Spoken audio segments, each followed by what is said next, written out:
आप्पे बघा मस्त कुरकुरीत झालेत आणि यामध्ये आपण खूप साऱ्या भाज्यांचा वापर केलेला आहे आणि करायला खूप सोपी रेसिपी आहे। डाळ तांदूळ भिजत घातले नसले तरीसुद्धा तुम्ही ही आप्प्यांची रेसिपी झटपट मोजून फक्त 10 ते 15 मिनिटांमध्येच बनवू शकतात।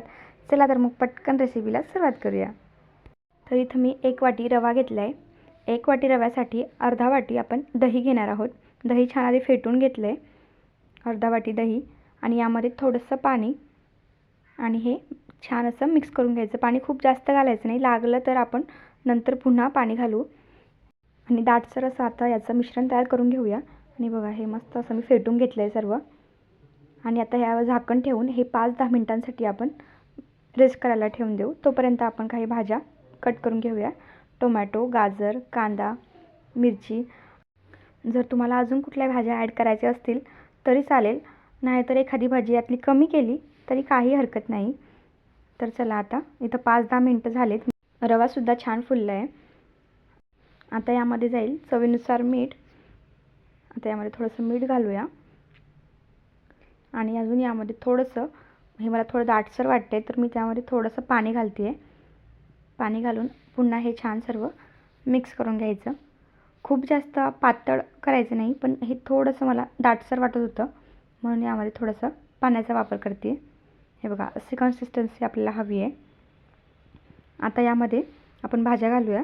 बारीक कापून घेतलेले कांदा, टोमॅटो आणि गाजरसुद्धा इथं मी किसून घेतलेले आहे आणि आता कोथिंबीर आणि आता या सर्व भाज्या छान मिक्स करून घेऊया। सकाळच्या नाश्त्यासाठी तुम्ही ही रेसिपी बनवू शकतात किंवा मधल्या वेळेस मुलांना भूक लागली असेल तेव्हासुद्धा तुम्ही झटपट हे रवा आप्पे बनवून देऊ शकतात। आता यामध्ये काही मसाले घालूयात। अर्धा चमचा हळद, थोडंसं लाल तिखट आणि अर्धा चमचा धने पावडर। हे मसाले नाही घातले तरी काही हरकत नाही, असे सुद्धा तुम्ही बनवू शकतात, पण हे कोरडे मसाले जर तुम्ही त्यामध्ये घातले तर खूप छान अशी त्याला चव येते म्हणून मी हे घालते। आणि हे सर्व छान मसाले मिक्स करून घ्यायचे आणि आता यामध्ये घालूया तडका। तेल आधी गरम करून घेतलं आहे, मोहरी, कढीपत्ता आणि बारीक केलेली हिरवी मिरची। लहान मुलं असतील हिरवी मिरची नाही घातली तरी चालेल। आणि हा तडका आता आपण मिश्रणामध्ये सोडूया आणि सर्व हे मिक्स करून घ्यायचं।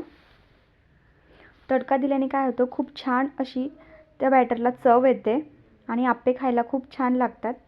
आता यामध्ये जाईल पाव चमचा सोडा, खायचा सोडा। सोडा नसेल तर तुम्ही इनो घातला तरी चालेल। थोडंसं पाणी घालायचं त्यावर आणि हे सर्व मिक्स करून घ्यायचं। आणि त्या आप्पे पात्र मी इथं गरम करून घेतलं होतं आणि त्याला तेल लावून घेतलं होतं। तेल तापलं की त्यामध्ये आपण बॅटर टाकून घेऊया।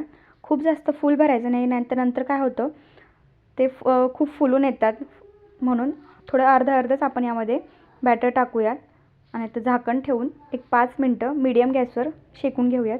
बघा आप्प्यांना काय छान कलर आला आहे, जाळी बघू शकतात तुम्ही किती छान आली आहे। आतून खूप हलके आणि जाळीदार असे हे आप्पे बनवून तयार होतात आणि सर्व आप्प्यांना आता मस्त तेल लावून घेते।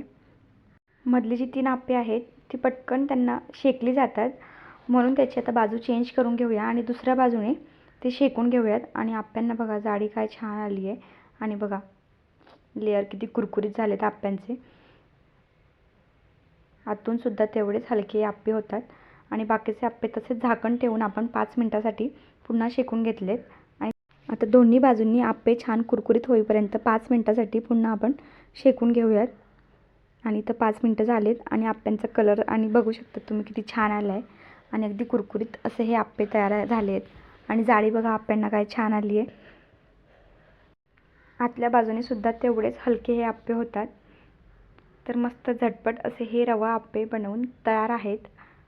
खायलासुद्धा तेवढेच खूप चविष्ट आणि खमंग लागतात। आणि बघा मस्त असे दोन्ही बाजूने शेकले गेलेत आणि आतूनसुद्धा मस्त असे हलके झालेत आणि जाळीदार झालेत। मस्त चटणीसोबत तुम्ही हे आप्पे एन्जॉय करू शकतात।